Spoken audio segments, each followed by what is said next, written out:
Hi friends, my name is Amir. ഇന്ന് നമ്മുടെ കൂടെ ഉള്ളത് റീകോഡ് AI സൊല്യൂഷൻ MDയും എൻ്റെ സുഹൃത്തുമായ ബിനോളാണ്. ഹായ് ബിനോൾ. ഹായ്.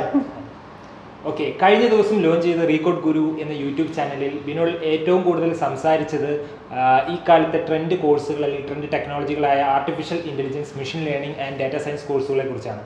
ഇവയെക്കുറിച്ച് കൂടുതൽ അറിയുന്നതിനും പഠിക്കുന്നതിനും വേണ്ടി നമുക്ക് ബിനോളിനോട് തന്നെ ചോദിക്കാം. എന്താണ് ബിനോൾ ആർട്ടിഫിഷ്യൽ ഇൻ്റലിജൻസ് കൊണ്ട് ഉദ്ദേശിക്കുന്നത്?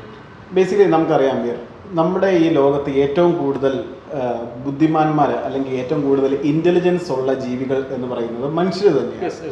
ഓക്കെ, നമുക്ക് ഒരു ആർട്ടിഫിഷ്യൽ ഇൻ്റലിജൻസ് സിസ്റ്റം എന്ന് പറഞ്ഞു കഴിഞ്ഞിട്ടുണ്ടെങ്കിൽ ബേസിക്കലി മനുഷ്യരെ പോലെ തീരുമാനങ്ങൾ എടുക്കാനും പ്രവർത്തിക്കാനും കഴിയുന്ന കേപ്പബിലിറ്റി ഒരു സിസ്റ്റത്തിന് കൊടുക്കുമ്പോഴാണ് അതിനെ ആർട്ടിഫിഷ്യൽ ഇൻ്റലിജൻസ് സിസ്റ്റം എന്ന് നമ്മൾ വിളിക്കുന്നത്.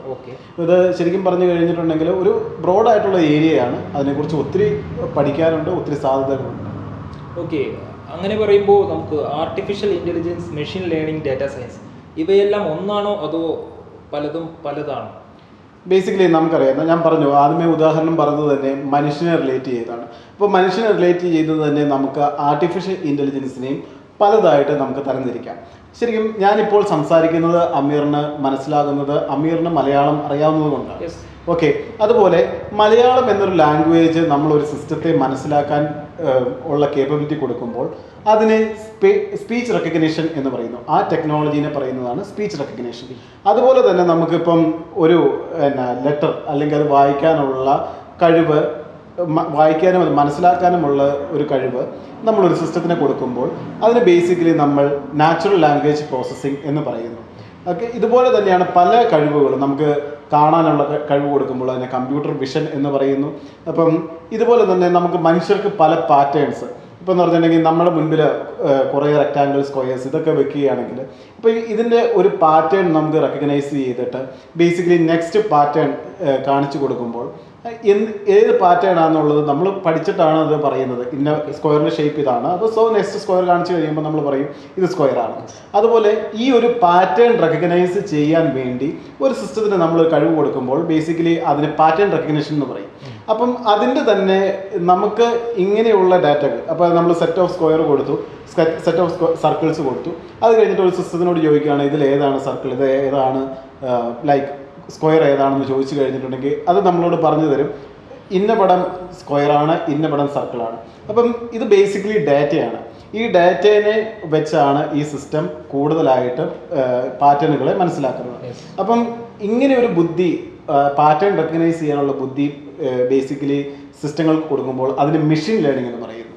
അപ്പം ഈ ഡാറ്റേനെ എങ്ങനെ ഹാൻഡിൽ ചെയ്യണം എന്നുള്ളതാണ് ബേസിക്കലി ഡാറ്റാ സയൻസ് കൊണ്ട് നമ്മൾ പുറത്തമാക്കുന്നത്. ഓക്കെ, അങ്ങനെ പറയുമ്പോൾ കുറച്ചുകൂടി വ്യക്തത വരുത്താനുണ്ട് ഈ കാര്യത്തിൽ. ഇതിൻ്റെ റിയൽ ലൈഫ് ആപ്ലിക്കേഷൻസുകളെ കുറിച്ച് കൂടി സംസാരിക്കുകയാണെങ്കിൽ വളരെ നല്ലതായിരുന്നു. ഓക്കെ, പലർക്കും ഒരു ധാരണയുണ്ട് ലൈക്ക് ഈ ആർട്ടിഫിഷ്യൽ ഇൻ്റലിജൻസ് എന്ന് പറയുന്നത് ബേസിക്കലി ഒരു കമ്പ്യൂട്ടർ മേഖലയാണ്. അപ്പം കമ്പ്യൂട്ടർ സയൻസ് പഠിച്ചവർക്ക് തന്നെയാണ് അത് ഉപയോഗിക്കാൻ പറ്റുള്ളൂ എന്നുള്ളത്.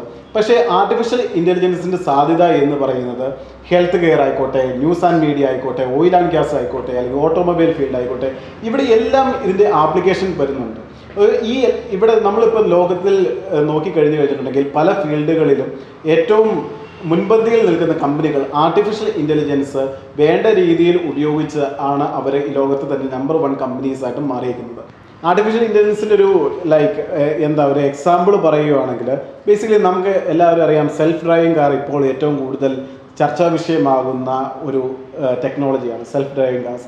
അതുപോലെ തന്നെ നമുക്ക് പറയുകയാണെങ്കിൽ ഇപ്പോൾ ഫേഷ്യൽ റെക്കഗ്നിഷൻ സൊല്യൂഷൻസ്, ഇതെല്ലാം ആർട്ടിഫിഷ്യൽ ഇൻ്റലിജൻസ് ഉപയോഗിച്ച് പ്രവർത്തിക്കുന്ന ഓരോരോ ടെക്നോളജികളാണ്.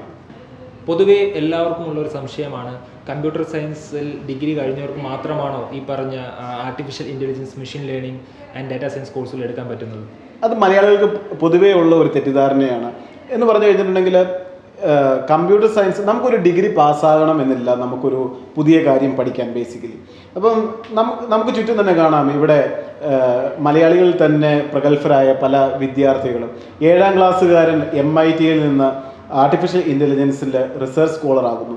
അപ്പം ഇതൊക്കെ ഒരു പർട്ടിക്കുലർ കോഴ്സ് അല്ലെങ്കിൽ +2 കഴിഞ്ഞിട്ടോ അല്ലെങ്കിൽ ഡിഗ്രി കഴിഞ്ഞിട്ടോ അല്ലെങ്കിൽ കമ്പ്യൂട്ടർ സയൻസിൽ ഡിഗ്രി എടുത്തിട്ടോ ഒന്നുമല്ല ഇവർക്ക് അങ്ങനെ ഒരു അവസരം കിട്ടുന്നത്. അപ്പം ഇത് ആർക്കും ഒരു പാഷൻ, അതായത് ആർട്ടിഫിഷ്യൽ ഇൻ്റലിജൻസ് അല്ലെങ്കിൽ മെഷീൻ ലേണിംഗ് പഠിക്കണം എന്നൊരു പാഷൻ ഉണ്ടെങ്കിൽ അവർക്ക് തീർച്ചയായിട്ടും പഠിക്കാൻ പറ്റുന്ന ഒരു മേഖലയാണ് അത്, പ്രൊവൈഡഡ് അവരുടെ പാഷൻ ആയിരിക്കണം ലേണിംഗ് എന്നുള്ളത്.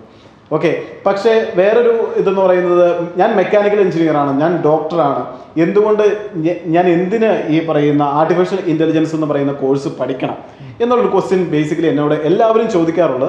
സോ അതിനൊരു ആൻസർ എന്ന് പറയുന്നത്, ഞാൻ റീസെൻ്റായിട്ട് ഒരു എക്സ്റേ ഇമേജിൽ നിന്ന് ഏതൊക്കെ അസുഖങ്ങൾ ആ എക്സ്റേ ഇമേജിൽ ഉണ്ടെങ്കിൽ അത് കണ്ടെത്താനുള്ള ഒരു പ്രോഗ്രാം ഡെവലപ്പ് ചെയ്തു. സോ അതിനകത്ത് എന്താ സംഭവിച്ചതെന്ന് പറഞ്ഞിട്ടുണ്ടെങ്കിൽ, എനിക്ക് അതിനകത്തൊരു ഡോക്ടറുടെ സഹായം കൂടിയേ അതിനെ ഒന്ന് വാലിഡേറ്റ് ചെയ്യാൻ പറ്റുള്ളൂ. പക്ഷേ ഈ സംഭവം തന്നെ ഒരു ഡോക്ടർക്ക് ആർട്ടിഫിഷ്യൽ ഇൻ്റലിജൻസ് പഠിച്ചു കഴിഞ്ഞിട്ടുണ്ടെങ്കിൽ, അല്ലെങ്കിൽ കമ്പ്യൂട്ടർ വിഷൻ പഠിച്ചു കഴിഞ്ഞിട്ടുണ്ടെങ്കിൽ, അവർക്ക് വേണ്ട രീതിയിൽ അവരുടെ മേഖലയിൽ തന്നെ വലിയൊരു കണ്ടുപിടുത്തങ്ങൾക്ക് മുതൽക്കൂട്ടാവുന്ന രീതിയിൽ അവർക്ക് മുന്നോട്ട് പോകാൻ ഈ പറയുന്ന ആർട്ടിഫിഷ്യൽ ഇൻ്റലിജൻസ് പഠിക്കുന്ന വഴി സഹായകരമാകും. ഓക്കെ, അങ്ങനെയെങ്കിൽ ഈ കോഴ്സുകളായിട്ടുള്ള ഫസ്റ്റ് സ്റ്റെപ്പ് എന്താണ്? നമുക്കിത് പഠിക്കുന്നതിന് വേണ്ടിയുള്ള സ്റ്റെപ്പുകളെ കുറിച്ചൊന്ന് വിശദീകരിക്കാം. ഇതിനെക്കുറിച്ച് പറയുകയാണെങ്കിൽ, ആദ്യമേ നമ്മൾ ഡാറ്റ എങ്ങനെയാണ്, ഡാറ്റ എന്താണെന്നുള്ളത് മനസ്സിലാക്കുകയാണ്. ഞാൻ എൻ്റെ സ്റ്റെപ്പുകളാണ് ഞാൻ പറയുന്നത്. ബേസിക്കലി ഡാറ്റ എന്താണെന്നുള്ളത് മനസ്സിലാക്കണം. നമുക്ക് ബേസിക്കലി സ്റ്റാറ്റിസ്റ്റിക്സിനെ കുറിച്ച് ഒരു ധാരണ വേണം. അത് ധാരണയില്ലെങ്കിൽ നമുക്ക് ആർക്കും അത് ഉണ്ടാക്കാം. നമ്മൾ 7ാം ക്ലാസ് 8ാം ക്ലാസ് ഒക്കെ തുടങ്ങി നമ്മൾ ബാർഗ്രാഫും കാര്യങ്ങളും എല്ലാം വരച്ച് തുടങ്ങുന്നതാണ്. അപ്പം നമുക്ക് മാത്തമാറ്റിക്സ് അറിയണം, സ്റ്റാറ്റിസ്റ്റിക്സ് അറിയണം, പിന്നെ കുറച്ച് കോഡിങ്ങിലുള്ള ഒരു ഇൻട്രസ്റ്റ് വേണം. ഞാൻ കോഡിങ് അറിയണമെന്ന് ഞാൻ പറയുന്നില്ല, കാരണം കോഡിങ് അറിയാത്തവർക്കും ഇന്ന് ഈ പറയുന്ന ഡാറ്റ അനാലിസിസും അല്ലെങ്കിൽ മെഷീൻ ലേണിങ്ങും ഒക്കെ ചെയ്യാൻ പറ്റുന്ന രീതിയിൽ ഓരോരോ ക്ലൗഡ് പ്ലാറ്റ്ഫോംസ് ഇപ്പം അവൈലബിൾ ആണ്. അപ്പം ജസ്റ്റ് ഈ പറയുന്ന ഇതിനെക്കുറിച്ചൊക്കെയുള്ളൊരു അവെയർനെസ് ആണ് പൊതുവേ ഈ പറയുന്ന മെഷീൻ ലേണിങ്ങിലേക്കുള്ള അല്ലെങ്കിൽ ആർട്ടിഫിഷ്യൽ ഇൻ്റലിജൻസിലേക്കുള്ള ആദ്യപടി എന്നാണ് എൻ്റെ വിശ്വാസം. ഇതിനെതിരെ അഭിപ്രായമുള്ളവർ കാണും, പക്ഷേ എൻ്റെ അഭിപ്രായമാണ് ഞാനിവിടെ പറയുന്നത്. അവസാനമായി ബിനോദ്, ഇതിലെ ജോലി സാധ്യതകളെ കുറിച്ച് കൂടി ഒന്ന് വിശദീകരിക്കാം. ജോലി സാധ്യതകൾ ഞാൻ പറഞ്ഞല്ലോ, ഇപ്പം ഏത് മേഖല ആയിക്കോട്ടെ, ഹെൽത്ത് കെയർ ആയിക്കോട്ടെ, ബാങ്കിങ് ആയിക്കോട്ടെ, അപ്പം ഇവിടെ എല്ലാം ഇതിന് ധാരാളം ഓപ്പർച്യൂണിറ്റീസ് ഉണ്ട്. ഈ ഓപ്പർച്യൂണിറ്റീസ് കണ്ടെത്താനും അത് മനസ്സിലാക്കാനുമാണ് ഇവിടെ പലർക്കും സാധിക്കാത്തത്. അപ്പം ഈ മേഖലയെ കുറിച്ച് കൂടുതൽ അറിഞ്ഞു കഴിയുമ്പോൾ ഇവിടെ തന്നെയുള്ള ധാരാളം MNCകളിലും സ്റ്റാർട്ടപ്പുകളിലും ഇപ്പോഴും ആളുകൾ വിഷമിക്കുന്നത്, ഞാൻ കഴിഞ്ഞ ദിവസം പറഞ്ഞ പോലെ തന്നെ ആളുകൾ വിഷമിക്കുന്നത് ഈ റിലവൻ്റ് ആയിട്ടുള്ള സ്കിൽ സെറ്റ് ഉള്ള ആർട്ടിഫിഷ്യൽ ഇൻ്റലിജൻസിലാണെങ്കിലും മെഷീൻ ലേണിങ്ങിലും ആണെങ്കിലും ഈ സ്കിൽ സെറ്റ് ഉള്ളവരെ കണ്ടെത്താനാണ് പലരും ബുദ്ധിമുട്ടുന്നത്. അപ്പം ഇങ്ങനെ ഒരു റീകോഡ് ഗുരു എന്നൊരു പ്ലാറ്റ്ഫോമിലൂടെ ഇങ്ങനെ ഒരു പൂൾ ക്രിയേറ്റ് ചെയ്തിട്ട് ആർട്ടിഫിഷ്യൽ ഇൻ്റലിജൻസിൽ സ്കിൽഡ് ആയിട്ടുള്ള ആളുകളുടെ ഒരു പൂൾ ക്രിയേറ്റ് ചെയ്തിട്ട് അവർക്ക് ഒരു ജോലി നേടിക്കൊടുക്കാൻ, അല്ലെങ്കിൽ കമ്പനികൾക്ക് ഈസി ആയിട്ട് ഈ ആളുകളെ കണ്ടെത്താൻ ഒരു പ്ലാറ്റ്ഫോമാണ് നമ്മൾ റീകോഡ് ഗുരുവിലൂടെ ഉദ്ദേശിക്കുന്നത്. Thank you Binod.